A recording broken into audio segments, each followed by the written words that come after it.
All right, guys, we are back again with COVID cabal. What is going on, people? We got a big COVID cabal today. Very fast COVID cabal, though. I got a hard stop at 5 o'clock, so we're gonna roll this for 35, 40 minutes. If you are here, as always, drop a comment in the chat. We got Rudy showing up. He knows what time it is. It's time for COVID Cabal. Drop a comment in the chat if you are here. I will find you. I will fucking find you if you do not drop a comment in the chat. That's what this is all about. I need those comments pouring in. Bosch. We got Property Prince in here. We got Alan. Let's go, guys. More comments. More comments. Let's fucking go. Let's fucking go. COVID Cabal. Let's fucking go. We got Fox Forger here. We got Uncle Guns. Like, comment, and subscribe. Come on, gentlemen. Ladies. A handful of ladies in here, too.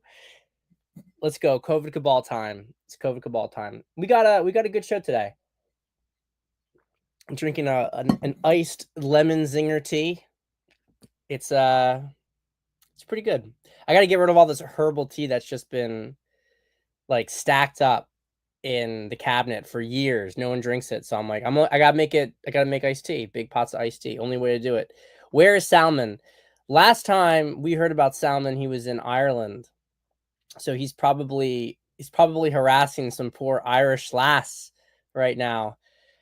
It's interesting. I really do wonder where Salman went. He did it right though. Like, eternal mystery. Salman should like never show up again. To be so prominent and then just never show up again. That was the move.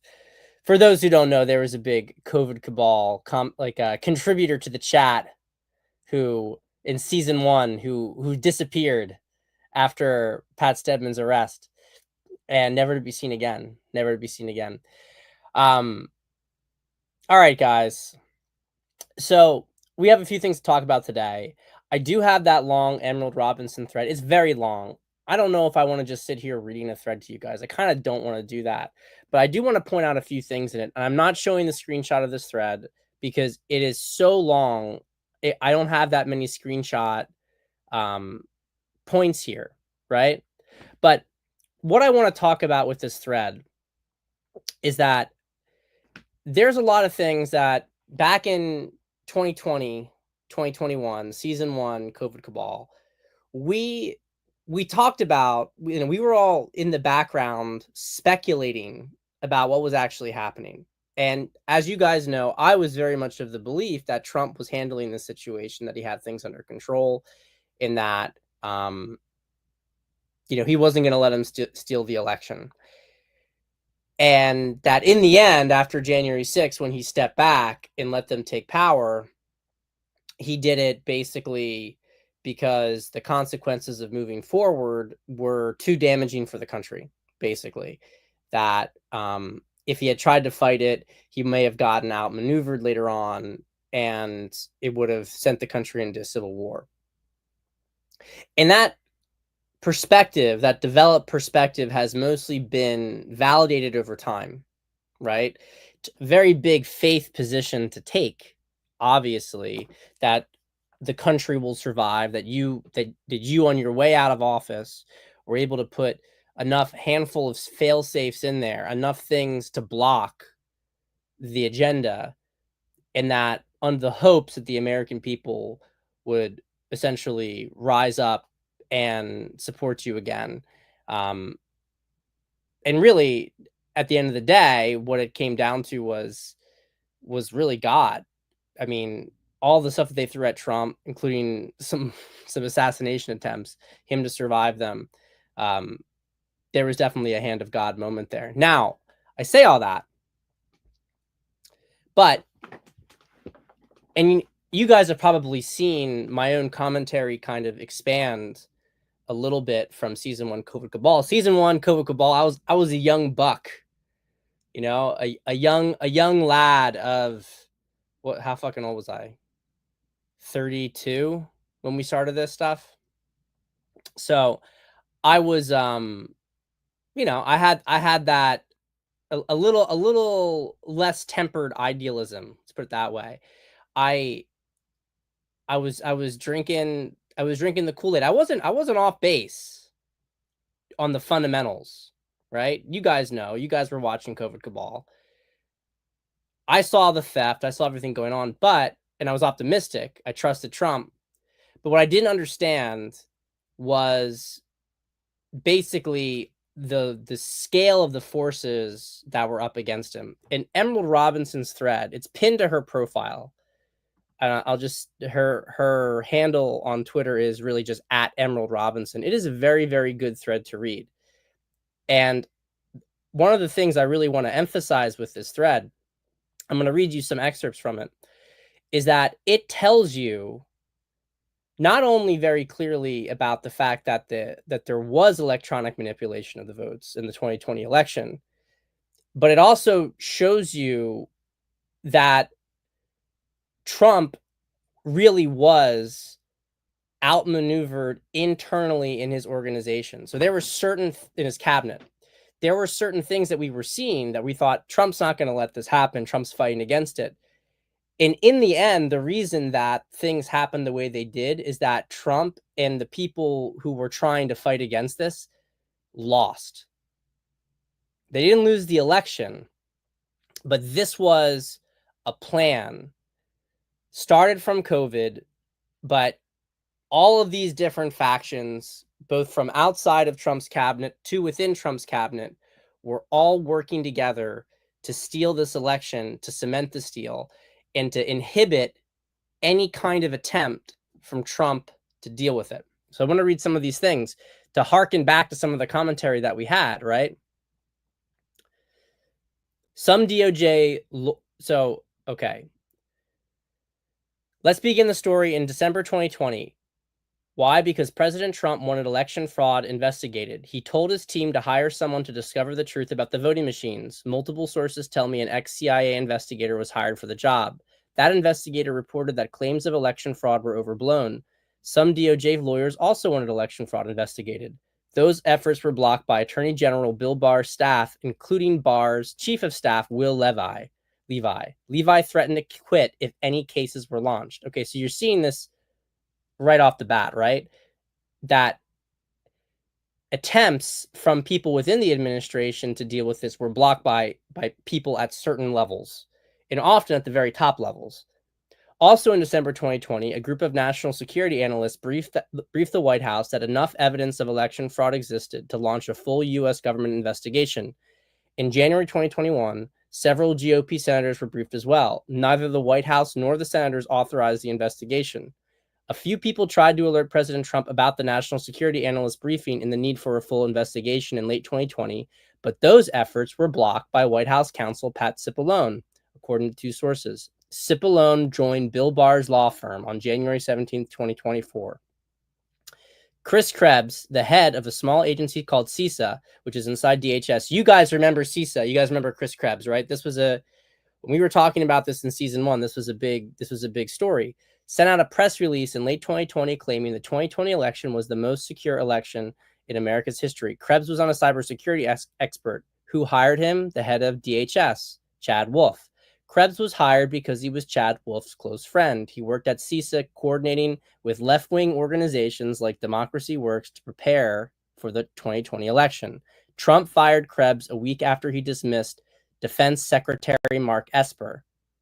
Okay, remember how big that was? Right? That was a very, very big story. And there was a lot of people, including like Thomas Wichter, who were really, they found it very, very interesting in terms of what happened next and who Trump appointed as acting Secretary of Defense after Esper. Trump removed Esper. Chris Miller and Ezra Cohen were rushed into the Pentagon on November 11th because Esper stopped responding to the White House. White House officials feared a soft coup was taking place.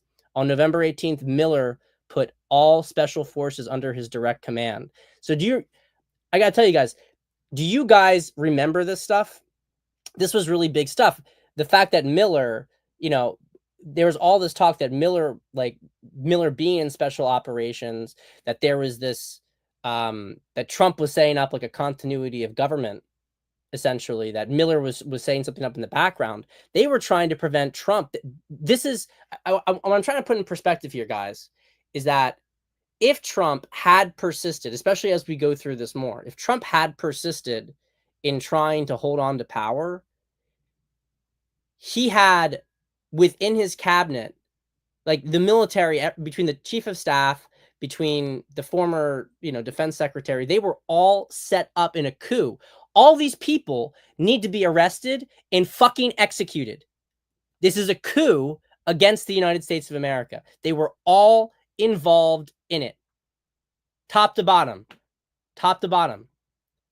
It's crazy because these were things we didn't understand. Why isn't this happening? Why isn't this happening? We're trying to get information there. Trump, of course, wasn't looking at X as much now. Now, one of the reasons that not only does Trump have a much better team in place now, people he can trust, but people in his cabinet are getting direct feedback from people on X now, which is great because we can point out this guy's full of shit. This guy's not good. This guy's working against you. Trump couldn't see this. He didn't know who he could trust, who he couldn't trust. I can't imagine. This must have been a really hard thing for him, especially considering how much Trump cares about loyalty. This must have been, he's going to be getting some revenge. So now we're going to get into the voting machine stuff. When I was deposed, this is Emerald Robinson, by Dominion lawyers in 2024, I was asked specifically about, okay, she's talking about Smartmatic and Dominion. On November 11th, I don't want to talk about her commentary here. She's talking about Lord Malik Brown, who was a friend of Soros, who was on Smartmatic. Okay. But that was wiped from the site. On November 19, 2020, Rudy Giuliani and Sidney Powell held a press conference at RNC headquarters. Powell claimed that Dominion brand machines were using Smartmatic software. She also claimed Smartmatic software was developed in Venezuela for dictator Hugo Chavez. By mid-November, public network scans of Dominion made by military intel analysts were available through legal filings in Michigan. What these documents revealed about America's election system was damning. On December 18th, Trump met with Sidney Powell, Michael Flynn, and Overstock CEO Patrick Byrne at the White House. And you guys remember, we talked about this a lot. This was a really significant meeting, and we thought for sure it was going to, this was the same day that DNI Ratcliffe's report was due, right? We thought big things were going to be happening. They urged Trump to launch an investigation of the voting machines. White House staffers Pat Cipollone, Eric Hershelman, and Derek Lyons all argued against doing it. Now, one of the things that's interesting here is that people were saying that Mark Meadows had argued against this, and Mark Meadows had blocked them. I'm not saying that maybe he did block them or whatever, but it seems very clear here that Mark Meadows was not the impetus behind it, because Mark Meadows is still a Trump loyalist. So there is even disinformation coming out about who was responsible for sabotaging that meeting, which I think is really interesting. There's this guy, Pat Cipollone, again. December 18th was also the due date for DNI Ratcliffe to submit a report to President Trump on foreign interference in the 2020 election. Ratcliffe missed the deadline. Ratcliffe did not release his report until January 7th, 2021. Note the date of the release. His report stated that the CIA management actively suppressed intel that China interfered in the 2020 election. That's right. The CIA was hiding China's role in the 2020 election, which is treason. So the reason the report couldn't be released is because the CIA was not providing DNI with the information, right? And we learned this later on. Ratcliffe confirmed that China interfered in the 2020 election, that the CIA had tried to hide that fact, but also that this info arrived too late to help President Trump. On January 6th, almost 100 House Republicans and more than 12 GOP senators were ready to object to election results in Congress. Only an emergency could override and halt that day's session. When an emergency happens, special rules apply in Congress. Less than 10 minutes before two reps called a vote for motions to suspend the election certification, Capitol Police claimed that a protest outside might breach the chambers. Key leaders were escorted out. Speaker Pelosi then halted Congress using emergency rules. January 6th was staged. Tier 1 operators and FBI agents present that day in the crowd saw a red Starlight shell fired over the Capitol just before the fake insurrection began. That shell is used to signal the start of battle. And like I told you guys many times about my January 6th experience, right?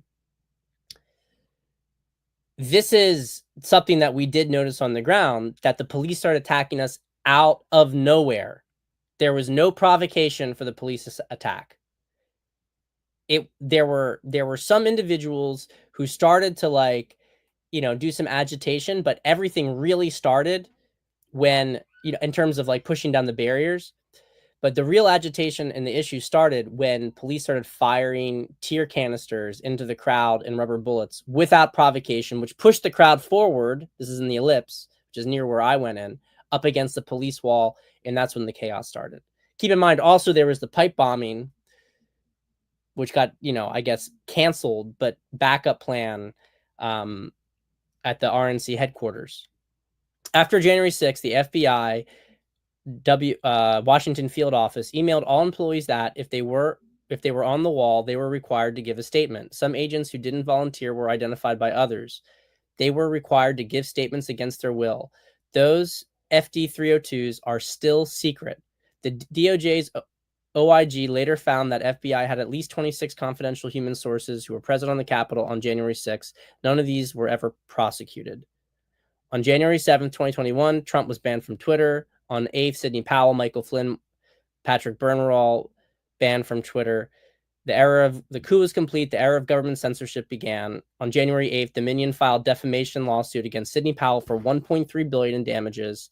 On January 25th, Dominion filed a similar lawsuit against Giuliani. Suits against Fox, OAN, Newsmax, and others soon followed. So, okay, I'm going to pause here for a moment, because this is the crux of the stuff that I wanted to go into. Because you can now see how this was all planned out. And you have to give them credit where credit's due. They really had all their ducks in the row. They had the right people in place in the administration to sabotage this, and they had the right people in place in the intelligence agencies to sabotage this. There is another section in this whole thread I do want to get back to.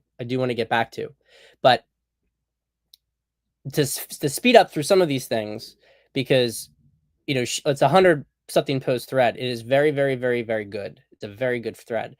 But what she basically tracks is that Dominion and Smartmatic were operating out of Venezuela, which we also talked about back in season 1 COVID Cabal. But what's interesting is how she ties it to the connection between Maduro and Tren del Agua. That basically Tren del Agua, Maduro is the head of Tren del Agua, which is this, this gang that was designated by Trump as a terrorist organization. People made a big deal about it, but actually what Venezuela is actually, like, in some sense at war with the United States, because it's using this gang, which is controlled by the government, to manipulate election results. At least it was using it to manipulate election results. And of course, also, push drugs and migrants into the country. But the point here is that the designation of Tren del Agua as a terrorist organization is connected to the 2020 election because of the linkage between Venezuela's government and Smartmatic. That's what's really important here to understand. Now, I'm going to speed through a lot of the stuff. We're going to talk. There is some things I want to mention just really quickly while we're on the topic of January 6th. I don't want to belabor this too much, but I just want to throw it out here, okay? I want to throw a couple things out here. So first is Nick Fuentes, all this stuff going on here, how well we are doing, how much Trump's pushing forward. And, now doing martial law in DC, and we're going to be talking about the martial law thing because this is what we'll close on because it's very important. Fuentes is saying that it would be better if Kamala had won the 2024 election. Recall, he encouraged his groypers not to vote in the 2024 election for Trump. Okay? And the argument here, of course, is that, I'm an accelerationist, right? If things could get bad, should get worse, and then more people will wake up. Well, look, I'm not 100% anti-accelerationism in the sense that you need to wake people up. People need to understand what's going on in order to galvanize them for action. And I think it's fair to say that in the end, them not letting Trump win in 2020 and then just doing more work trying to stymie him may have in the end been worse for them than if they hadn't stolen the 2020 election and then became so hated that they really galvanized the public to come out in mass for Trump in 2024, and that now you're really going to have things, flipped over, right? Trump now has the mandate to basically end their entire regime, not only in America, but ultimately across the entire West. You will see that happen. Trust me. So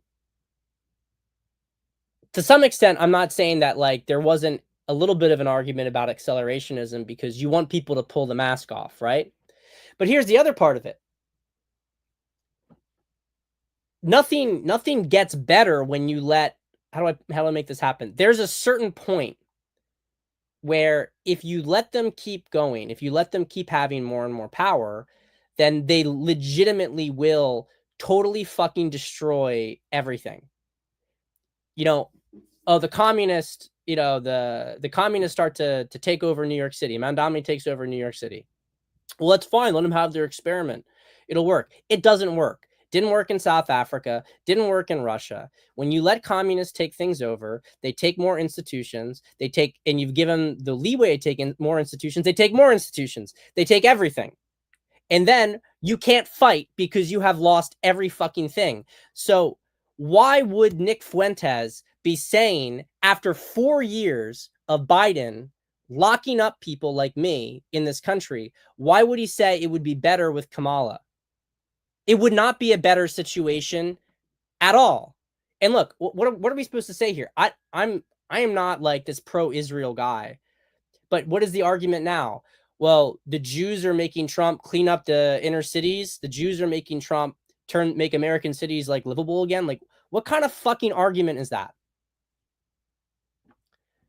I'm going to tell you that this guy stinks to high heavens. And I've said this before, and I'm getting a little bit more galvanized about it, not only just because it's personal to me as a January 6er, it's a little bit personal to me that you are on the stage, you're on the landing saying we are taking the Capitol back, keep marching, don't relent, break down the barriers, disregard the police, this Capitol belongs to us now. You are on Capitol grounds and you didn't get arrested? You're a prominent person and you didn't get arrested? I'm sorry, Brandon Straka didn't say half of this stuff. Was literally just staying outside the Capitol. He got arrested. They were trying to fuck his entire life over, and they did for a really long time. So I'm telling you guys this without a shadow of a doubt. And by the way, just because one person is an asset, it doesn't mean other people aren't. But there's no question in my mind that Nick is an asset. There's no question in my mind that he's an asset, or at least that he became an asset at that moment, because there's no way that you get out of that situation. And I've said this before, but I want you guys to pay attention to it. It doesn't just apply to Nick. It applies to anybody. I'm all about people disagreeing with me. There are other people who have different opinions about stuff, but good faith and bad faith. Do you want to win? Do you want to fix things? Or do you just want to see the world burn? Nick just wants to see the world burn. He just wants to see the world burn. He wants things to get worse. His message is fuck it, which is an understandable emotion, but fuck it is not a political strategy. Well, actually, it is a political strategy if you are working for people who are trying to undermine the movement. So I said this earlier, but I want to reemphasize it. When you have a movement that's growing in success and the attacks from the left aren't working because people are not resonating with the left's message, they sound retarded, the way to start to damage the successful movement is to attack it from the right. And you do it through demoralization. Demoralization is one of the top tools that the communists use. It doesn't matter. Nothing's going to get better. You can't fix it. Let it get worse. Let them win. They're terrible. So we got to let them win more, because if we let them win more, then, people will see just how bad, the fucking Jews are and everything.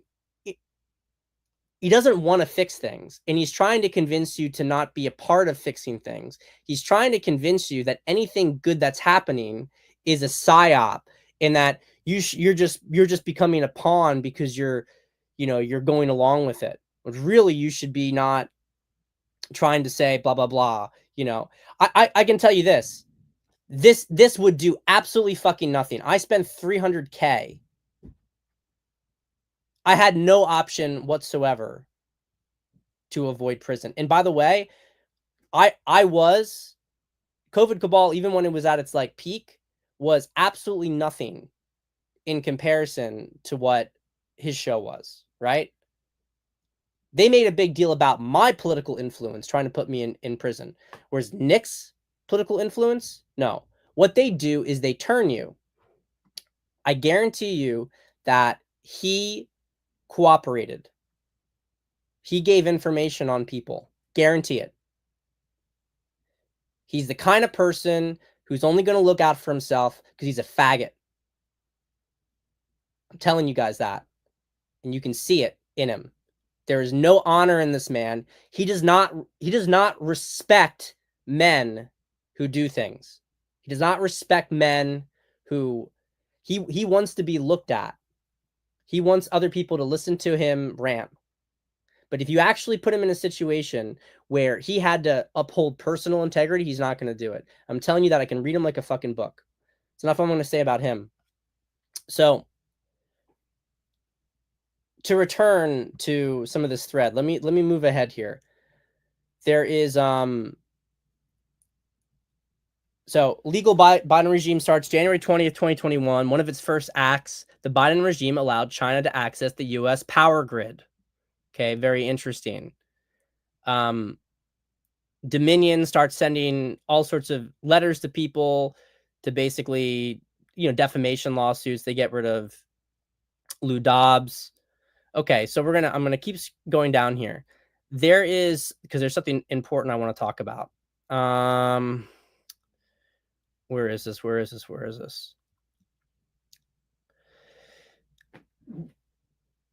So there's some interesting stuff here. She talks about how people found out about Smartmatic's connections, including stuff related to the divorce of the president of Philippines, showing all of this money laundering going to him. But what's really interesting to me is that when she gets into this little group, what is this group called? Just give me a second here, guys. I'm scrolling through this thread. There's so much really good information here, but I want to get to the stuff that really, really jumped out for me.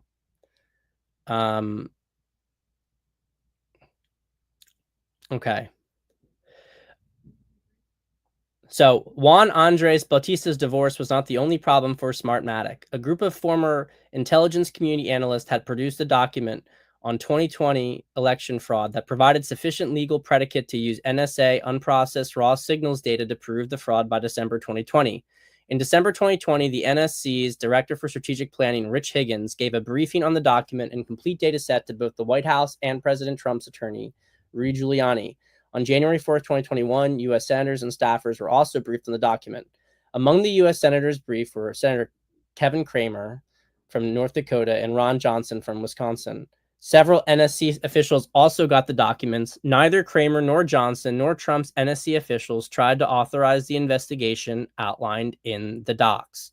Had anyone called the phone number in the memo, they would have reached a senior legal counsel in the heart of the Pentagon. That one phone call would have launched an investigation using the unlimited resources of the U.S. government.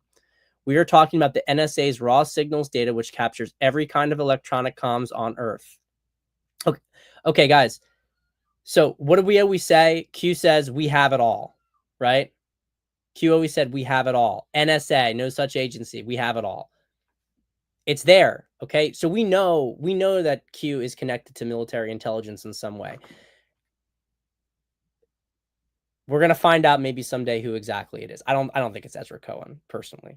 I don't know who it is. I bet we never know who it is. Because a good intelligence thing is never gonna tell us. But it's from some compartmentalized military intelligence agency. So, all right. Talks about Tina Peters, right? You guys know about Tina Peters still being harassed in Colorado prison on state charges. The county clerk of Mesa County, Colorado, was told to install a software update that would overwrite the rigged 2020 general election records, which is a violation of federal law. That's Tina Peters. She arranged a consultant to make a forensic image of the server before and after the software update. By August 2021, the passwords and data associated with Mesa County's 2020 election were leaked to the public. Colorado uses Dominion voting machines. Experts who reviewed the forensic images found that Mesa County's system did not meet Colorado's certification requirements. Why? The system failed to generate and preserve audit trail files. In fact, its audit features were disabled. Mesa's system also had uncertified software installed, which is illegal. It also allows the automated destruction of election records. It allows unauthorized charges to vote totals since it contains 36 wireless networking devices built into the voting system by the vendor. Two experts also found that new and authorized shadow databases were secretly created on the machine after vote counting began. Thousands of ballots that had already been counted were then secretly reprocessed inside the voting machine undetected by election officials. The system was also preset to erase critical records within a few days, which covered the tracks of anyone committing unauthorized access, software installation, or manipulation. This report was made public September 2021. Dominion and Colorado's Secretary of State destroyed all data on the hard drive of Mesa County's machines 1 month after the April 2021 election, even though federal, state, and election laws require the records to be preserved for 22 months. Nobody went to jail except Tina Peters. In August 2024, she was convicted on the 7 of 10 charges of engaging in a security breach to advance a false conspiracy theory of election fraud, sentenced to 9 years for preserving election records. Also worth knowing about Tina Peters, aside from the fact that she was a gold star mom, right? That means that her son was military, I think special forces, to be honest. Like, I think he was a Green Beret, and he died in combat. So she's a good woman. Basic point of all this stuff is that they also messed up her grand jury. Like, they won't show the grand jury transcripts because they manipulated information to even get the indictment to begin with. So there's a lot more dirt there. Now, this is the last thing I wanted to talk about. This is what I was waiting for. There was another group which investigated the stolen 2020 election from the very beginning. These men were intel professionals. One member was even inside Trump's NSC. This group was known as the Foot Patrol. Within a few days of the 2020 election, the Foot Patrol were providing accurate information about the voting machines to various public figures. That's because they had recruited former engineers from Smartmatic to map the entire system. The Foot Patrol put together a technical presentation, the briefing, to explain how the 2020 election was stolen in greater detail. They provided the briefing to important figures in 2020 to 2021. They explained the 14 different ways to steal the election with machines. They gave the briefing to senators, including Ron Johnson and Grassley. They did nothing. They gave it to the House Freedom Caucus. They did nothing too. According to my sources, the staff of the House Freedom Caucus were good, but the members were too scared to do anything. The chief of staff told one member that we don't want to touch this. So the Foot Patrol gave the briefing to one FBI agent in Washington, D.C. When it was over, the FBI agent told them to flee the city as soon as possible because they would be killed by the FBI if anyone found out what they were doing. They gave it to lawyers working for Trump's son-in-law. They did nothing too. The DEA officials tried to stop the Foot Patrol from giving the briefing because they thought some of the info belonged to them. Foot Patrol also collected all the internet website information related to Dominion and Smartmatic to preserve the records. This is what's really interesting. That's when they found the ultimate source, the anonymous Japanese guy. It turns out one guy tracked all internet traffic flowing between Dominion, Serbia, and Hong Kong on election day 2020. And that one Japanese guy posted that info on his little anonymous account. The Foot Patrol contacted him to get all the IP addresses that Dominion used. What did the anonymous Japanese guy want for a full file of all the IP addresses that Dominion had used inside the USA on election day 2020? He wanted a $20 donation. To this day, nobody knows his name. So this stuff is this is really interesting. So there's the last stuff I'll say here. This IP info led to an astonishing discovery that the traders at CISA, the night of this day, the primary data center for the 2020 election, was hosted in a foreign country on a Huawei server.